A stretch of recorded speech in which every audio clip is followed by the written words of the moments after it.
ग्वालियर में एसएएफ जवान ने अपनी ही बेटी को लोहे की राड से पीटा है। उसकी बेटी का आरोप है भोपाल की रहने वाली महिला से पिता के संबंध है।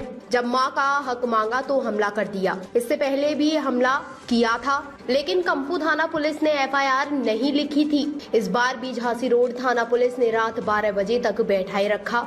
इसके बाद मामूली धाराओं में एफआईआर दर्ज की गई, जिससे मजबूत होकर बेटी ने अपनी मां के साथ एसपी ऑफिस जनसुनवाई में पहुंचकर पुलिस अधिकारियों से मदद की गुहार लगाई है। दरअसल कंपू स्थित पुलिस लाइन में रहने वाला अशोक राणा एसएएफ में हवलदार है। एसपी ऑफिस पहुंची अशोक की बेटी किरण ने आरोप लगाया है कि लंबे समय से उसके पिता के संबंध भोपाल की रहने वाली शालिनी उर्फ साने थापा से है। उसके पिता से वह करीब 10 लाख रुपए ऐंठ चुकी है। पिता ने महिला से दोस्ती के चलते उनसे दूरी बना ली है। यहाँ तक कि झूठ बोलकर उसकी शादी के नाम पर 10 लाख रुपए निकाल लिए, जबकि उसकी शादी नहीं हुई। 17 जुलाई को उसके पिता ने उस पर चाकू से हमला किया था। इस मामले की शिकायत लेकर वह कंपू थाने पहुंची, लेकिन एफआईआर नहीं की गई।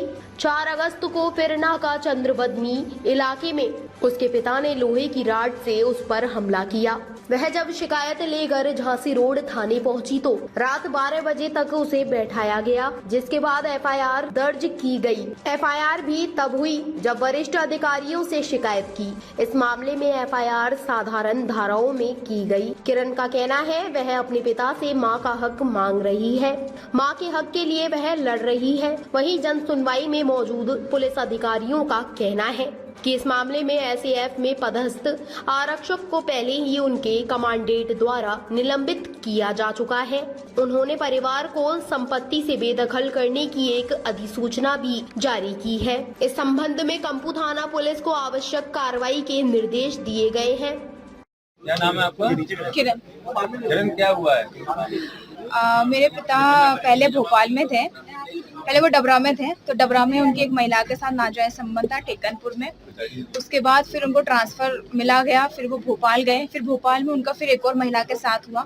वो भी किसी अधिकारी के बंगले में काम करती, झाड़ू पोछा खाना बनाती है। सानू थापा उसका नाम है। उसके पति का नाम नरेश थापा है।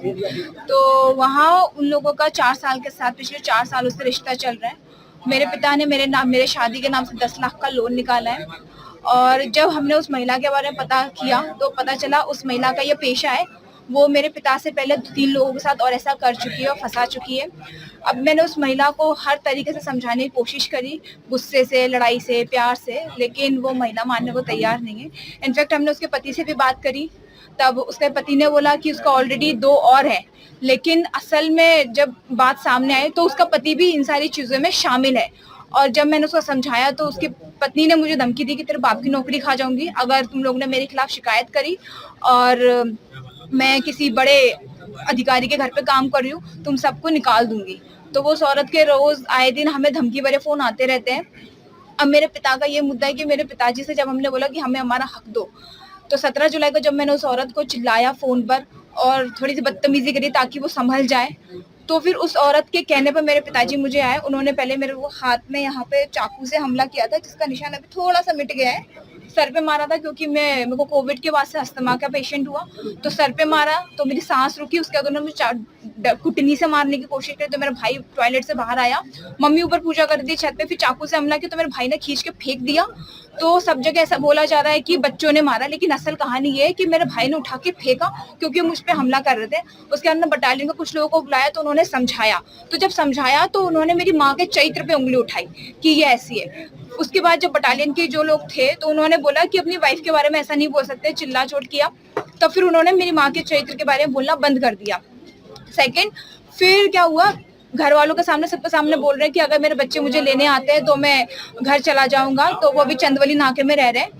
तो फिर मेरे कुछ परिवार के लोग आए, उन्होंने बोला कि तुम्हारे पापा बोल रहे हैं कि चलो। तो परिवार को बचाने के लिए हम वहाँ पे मैं अकेली वहाँ पर गई और मैंने कुछ में बात करती उससे पहले ही पापा उस महिला से फोन पे बात कर रहे थे।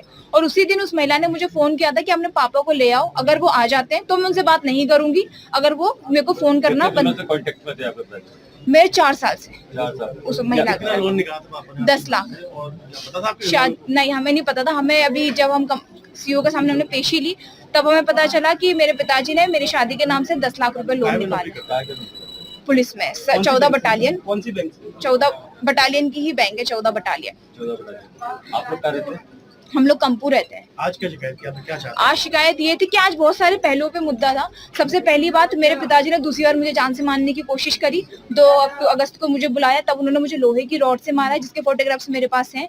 और उस टाइम पे पुलिस वालों ने शिकायत नहीं लिखी, झांसी रोड वालों ने, उन्होंने बोला घर का मैटर है। और इतनी ज्यादा कोई भी महिला के साथ कोई भी पुलिस वाला इतनी बदतमीजी से बात नहीं कर सकता। ए लड़की इधर आओ, ए लड़की तू कर, तुम लोगों के तो रोज के मामले हैं, कितनी खबर लिखूंगा मैं, इस तरीके से वहां के क्या नाम ऐसा है आपके पिताजी का? अशोक राणा। उस तरीके से वहां के एसआई ने मुझसे बात करी। और मेरे भाई ने बोला, जब मेरे भाई ने बोला कि आप इस तरह से बात मत करिए, तो भी उन्होंने और बदतमीजी से बात करी। कहता है आप जाइए, सीओ जो बोलेगा उसके बाद हम लिखेंगे। जब सीओ ने तुरंत कार्रवाई करी, तब फिर वहां पे मैं दोबारा गई झांसी रोड थाने, तो उन्होंने कोई ऐसे मार धाड़ की खबर नहीं लिखी। उन्होंने नॉर्मल सी धाराएं लगाई है कि गाली गलौज की और मारपीट की है, पर इतनी गंभीर चीजों पे उन्होंने कोई आरोप नहीं लगाया है। फिर उसके बाद उन्होंने रात में 12 बजे तक मुझे थाने में बिठाए रखा, जिसके बाद मेरा मेडिकल हुआ। मेडिकल में मेरे पैरों में एक तरफ गठान आ चुकी थी, तो डॉक्टर की तरफ से ये था कि अगर ज्यादा पड़ता तो नस फट जाती, लड़की की ऑन द स्पॉट डेथ हो जाती। लेकिन उसके बाद भी उन लोगों ने कोई एक्सरे और कुछ भी ऐसी कार्रवाई नहीं करी। आज क्या आलोचन दिया यहाँ पर? आज का सिर्फ ये था कि मुझे मेरी माँ का हक चाहिए, क्योंकि उन्होंने मेरे नाम से झूठी बोली है कि उनको 10 लाख रुपए उन्होंने बेटी के नाम से निकाले, शादी के नाम से। तो जो उन्होंने किया है वो मेरी माँ को वापस करें। उस महिला का नाम है सानू थापा, भारती उसका नाम है, लेकिन भोपाल में उसे सानू नाम से बुलाते हैं। और E7 4 इमली में वो रहती है।